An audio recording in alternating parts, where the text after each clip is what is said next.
Unit 6, The Talkative Barber, page number 104. New words and the meanings. Chatterer. Chatterer means someone who talks a lot.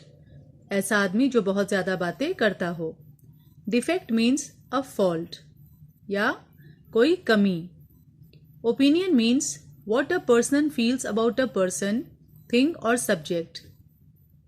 मतलब कोई किसी इंसान के लिए या किसी चीज़ के लिए किसी विषय के बारे में क्या फील करता है, क्या सोचता है, उसे कहते हैं उसका opinion. Exhausted means tired and fed up, मतलब थक जाना, बुरी तरह से परेशान हो जाना. Dessert means a sweet dish served after the main meal. Main meal मतलब जो हम खाना खाते हैं, भोजन करते हैं, उसके बाद में जो हम मीठे के तौर पे खाते हैं उसे कहते हैं dessert. Examine means to look at something very carefully. Examine मतलब चेक करना, यानी बहुत ध्यान से किसी चीज को देखना. At length, at a stretch, मतलब कुछ गैप के बाद, कुछ अंतराल के बाद. Page number 105. On this page there are questions given. How many brothers did the barber have? Barber के कितने ब्रदर्स थे? So you have read in the story that barber had 6 brothers. So the answer will be the barber had 6 brothers. Why was the sultan in a hurry? सुल्तान हरी में क्यों था, जल्दी में क्यों था? The sultan was in a hurry because he had invited some friends. क्योंकि सुल्तान ने कुछ फ्रेंड्स को इनवाइट कर रखा था, इसलिए सुल्तान जल्दी में था. या लिख सकते हैं कि the sultan was in a hurry because he had to give a feast to his friends, क्योंकि उसे अपने फ्रेंड्स को दावत देनी थी. Why did the barber take so long to shave the sultan? Barber ने इतना लंबा समय क्यों लगाया सुल्तान को शेव करने में? The barber took so long to shave the sultan because he was talking non stop, क्योंकि वो बिना रुके बातें करे जा रहा था. The barber was talking non stop instead of shaving the sultan's head. सुल्तान के हेड को शेव करने की जगह वो बातें ही किए जा रहा था. राइट, ट्रू और false. The barber was shaving the sultan's beard. Barber सुल्तान की दाढ़ी बना रहा था, दाढ़ी शेव कर रहा था. This is false. नहीं, वो तो उसका हेड शेव कर रहा था. So this sentence is false. You will write here false. आप यहां गलत का निशान नहीं लगाएंगे, आप यहां लिखेंगे false. The sultan gave him 3 gold coins. सुल्तान ने उसे 3 गोल्ड कॉइन्स दिए. This is true. You will write here true. Yes, सुल्तान ने 3 गोल्ड कॉइन्स दिए थे. The barber refuse to leave the sultan's palace. Barber ने सुल्तान की पैलेस से जाने के लिए रिफ्यूज कर दिया था, मना कर दिया था. This is true. बार्बर वहां से जाना ही नहीं चाह रहा था.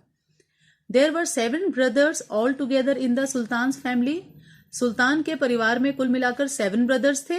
This is false. क्योंकि 7 ब्रदर्स कुल मिलाकर के सुल्तान की फैमिली में नहीं थे, बल्कि बार्बर की फैमिली में थे. So this sentence is false. Why did the barber want a lot of food? Barber को बहुत सारा भोजन क्यों चाहिए था? The barber wanted a lot of food for his friends. उसे अपने दोस्तों के लिए चाहिए था. The barber wanted a lot of food because he had invited 4-5 friends. क्योंकि उसने 4 या 5 फ्रेंड्स को इन्वाइट कर रखा था. या आप लिख सकते हैं the barber wanted a lot of food for his friends, अपने फ्रेंड्स के लिए. Now the next page 106. On this page also there are few questions. Did the sultan enjoy the barber's talk? Why do you say so? Did the sultan enjoy, क्या सुल्तान को मजा आ रहा था, enjoy कर रहा था बार्बर की बातों से? No, the sultan did not enjoy the barber's talk. Barber की बातों से सुल्तान को बिल्कुल इंजॉय नहीं हो रहा था. वाई डू यू से सो? तुम ऐसा क्यों कहते हो? ऐसा क्यों लगता है आपको कि बार्बर की बातों से सुल्तान बिल्कुल उसको अच्छा नहीं लग रहा था, इंजॉय नहीं हो रहा था उसका? कैसे पता लगता है आपको? Because in the story we have read that the sultan wanted to get rid of the barber. सुल्तान तो बल्कि बार्बर से छुटकारा पाना चाहता था. The sultan was fed up. सुल्तान बुरी तरह परेशान हो चुका था.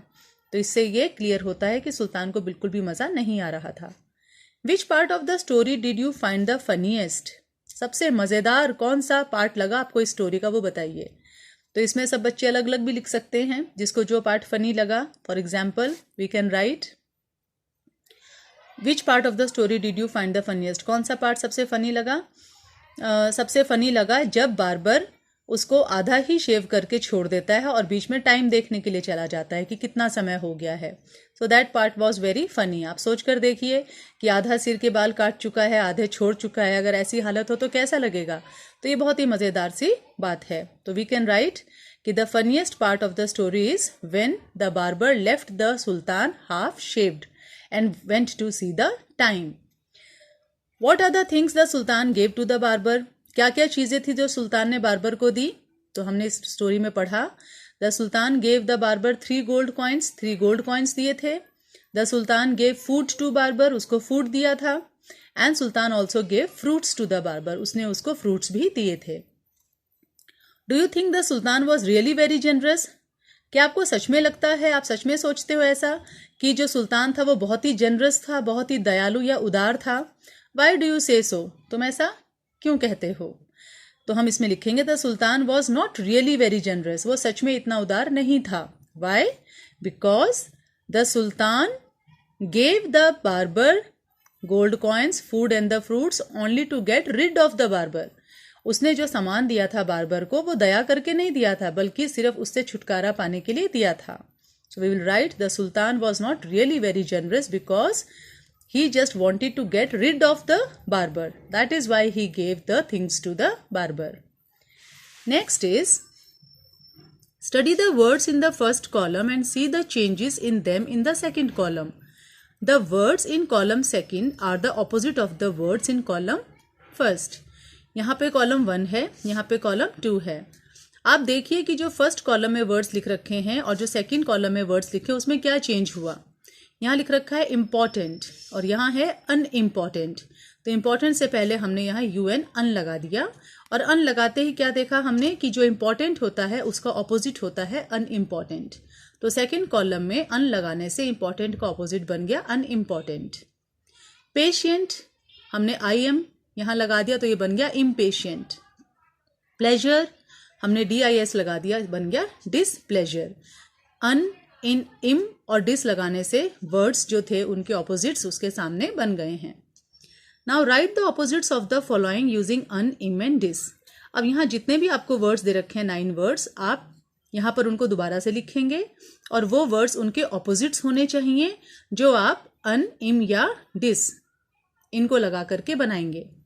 First one is believe. तो बिलीव का ऑपोजिट होता है डिसबिलीव, तो हम यहाँ लिखेंगे डिसबिलीव। बिलीव से पहले अगर हम DIS ऐड कर देते हैं तो वो बन जाता है डिसबिलीव। और ये जो डिस है, इम है, अन है, ये पहले लगाने से जो उसका मीनिंग बदल जाता है वर्ड का। तो ऐसे वर्ड्स को जो हम पहले लगाते हैं किसी वर्ड से, मेन वर्ड से पहले लगाते हैं, उसे हम कहते हैं प्रीफिक्स। यानी ये सारे क्या हैं? प्रीफिक्स हैं, जिनको मेन वर्ड के पहले ऐड करने से उस वर्ड का टोटल मीनिंग ऑपोजिट हो गया है। बिलीव का डिसबिलीव। शेव्ड, शेव्ड का ऑपोजिट बनेगा unshaved. This you will have to remember, आपको याद करना पड़ेगा। अगर आप कर देंगे डिसशेव्ड तो वो रॉन्ग हो जाएगा। डिसशेव्ड कोई वर्ड नहीं होता है, शेव्ड का ऑपोजिट होता है अनशेव्ड। परफेक्ट, परफेक्ट से पहले आप लगाएंगे IM और ये बन जाएगा इम्परफेक्ट। सेटिस्फाई, सेटिस्फाई का ऑपोजिट DIS को ऐड करके बनेगा डिससेटिस्फाई। पोलाइट का ऑपोजिट बनेगा इम्पोलाइट। रिस्पेक्ट का opposite disrespect. Pure, impure, IMPURE, impure. Expected, unexpected, UN add करेंगे पहले, अनएक्सपेक्टेड बनेगा। ओबीडियंट, तो यहाँ क्या बनेगा? डिसओबीडियंट। क्या बनेगा? डिसओबीडियंट। तो हमने देखा UN, IM और DIS ऐड करके इन वर्ड्स के ऑपोजिट्स बन जाते हैं। Next page is 107। इस पेज पे ऊपर है fill in the blanks by using un, im और dis to the words given in the box. ये जो सेंटेंसेस है इनमें जो ब्लैंक स्पेसेस है आप इनको फिल करेंगे। और कैसे फिल करेंगे?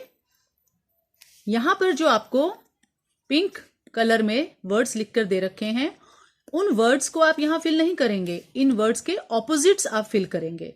जैसे टाइडी है तो टाइडी को नहीं भरना है फिल इन द ब्लैंक्स में, आपको टाइडी का ऑपोजिट फिल करना है। और ऑपोजिट भी कैसे बनाएंगे आप? अन, इम और डिस को ऐड करके। Let us read the first one. The teacher got upset with Rani because her work was dash. Teacher Rani के काम से परेशान हो गई, अपसेट हो गई, क्योंकि उसका काम कैसा था? अगर काम बहुत ही अच्छा होता, साफ होता, टाइडी होता तो टीचर अपसेट नहीं होती, लेकिन उसका काम कैसा था कि टीचर अपसेट हो गई है? उसका काम था अनटाइडी। तो यहाँ ये जो टाइडी लिखा है इससे पहले हम यूएन ऐड करेंगे, ऑपोजिट बन गया टाइडी का अनटाइडी। टाइडी मीन्स साफ सुथरा, अनटाइडी मीन्स गंदा काम, तो हम यहाँ लिखेंगे अनटाइडी। ठीक है, हम यहाँ पर ऐसे नहीं लिखेंगे कि टीचर अपसेट हो गई क्योंकि उसका काम डर्टी था, डर्टी नहीं लिखेंगे। डर्टी मतलब भी गंदा होता है, बैड मीन्स भी गंदा होता है, लेकिन हमें जो यहाँ वर्ड्स दे रखे हैं उनके अंदर अन, इम या डिस को ऐड करके ऑपोजिट्स बनाने हैं। The teacher got upset with Rani because her work was untidy. Second one is the dog was dash to climb the tree to chase the cat. जो डॉग था वो ट्री को क्लाइंब करने में क्या था? जो कि वो कैट का पीछा कर रहा था। जब कैट का पीछा कर रहा था तो जो डॉग था वो क्या था? अनेबल, यानी नहीं चढ़ पाया पेड़ पर। द डॉग वॉज, यहां लिख रखा है एबल, इसका ऑपोजिट होगा अनएबल, यूएन ऐड करेंगे। The dog was unable to climb the tree to chase the cat. Cat को चेज करते हुए, कैट का पीछा करते हुए डॉग जो है वो क्लाइंब नहीं कर सका पेड़ पे, दैट मीन्स अनएबल। हम किसी काम को करने में असमर्थ होते हैं तो क्या बोलते हैं? Unable. I dash hot milk, I like it cold. मुझे हॉट मिल्क क्या लगता है? मुझे तो कोल्ड मिल्क अच्छा लगता है, तो यानी हॉट मिल्क क्या लगता है? अच्छा नहीं लगता है। तो आप यहां लिखेंगे आई डिसलाइक। लाइक मतलब अच्छा लगना, इसका ऑपोजिट आप लिखेंगे dislike. I dislike hot milk, I like it cold. तो सेंटेंसेस का मीनिंग समझ के आपको पता लग रहा है कि यहां कौन सा वर्ड आएगा। It is dash to cross the road during peak traffic hours. जब ट्रैफिक आवर्स बिल्कुल पीक पर होते हैं, यानी जब ट्रैफिक सड़कों पर बहुत ज्यादा होता है तो रोड को क्रॉस करना क्या होता है? बिल्कुल इम्पॉसिबल होता है। तो यहाँ जो पॉसिबल लिख रखा है उससे पहले हम आई एम ऐड करेंगे, जैसा कि क्वेश्चन में बोला गया आपको, और पॉसिबल का ऑपोजिट बन गया इम्पॉसिबल। तो ट्रैफिक जब पीक पे होता है बिल्कुल, तो सड़क पार करना बिल्कुल इम्पॉसिबल, असंभव होता है। The magician waived his magic wand and made the rabbit dash. जो मैजिशियन था, जादूगर था, उसने अपनी जादू की जो छड़ी है उसको ऐसे घुमाया और रैबिट को क्या किया उसने? रैबिट को उसने डिसअपीयर कर दिया। जादू के खेल में यही दिखाते हैं, जो चीज दिखाई देती है वो गायब हो जाती है, फिर से उस चीज को ले आते हैं मैजिशियंस। तो अपीयर का ऑपोजिट होता है डिसअपीयर।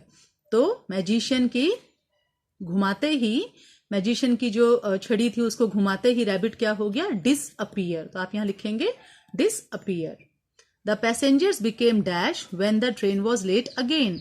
पैसेंजर्स क्या हो गए? जब ट्रेन दोबारा से लेट हो गई तो पैसेंजर्स जो मुसाफिर थे वो क्या हो गए? हम लिखेंगे इम्पेशियंट। क्या लिखेंगे? इम्पेशियंट, मतलब धैर्य खो चुके थे ये पैसेंजर्स। ठीक है, बिल्कुल धैर्य खो चुके थे, इम्पेशियंट हो गए थे। It is very dash to make fun of another person's weakness. किसी दूसरे इंसान की कमजोरी का मजाक बनाना बिल्कुल क्या होता है? अनकाइंड। काइंड मीन्स दया, अनकाइंड मतलब निर्दया, मतलब कि निर्दयी, मतलब बिल्कुल भी अच्छा काम नहीं है ये कि अगर हम किसी की कमजोरी का मजाक बनाए। तो इट इज वेरी अनकाइंड। तो काइंड का उल्टा क्या होता है? अनकाइंड। तो हम यहाँ लिखेंगे अनकाइंड। तो इस तरह से हमने देखा ये दोनों ही एक्सरसाइजेस ऑपोजिट वर्ड से रिलेटेड थी। और ऑपोजिट वर्ड्स कैसे? प्रीफिक्स जब हम ऐड कर देते हैं किसी वर्ड से पहले तो उसका मीनिंग बदल जाता है और उस वर्ड का ऑपोजिट यहाँ बन गया। So this was the exercise. I hope you all have understood this exercise.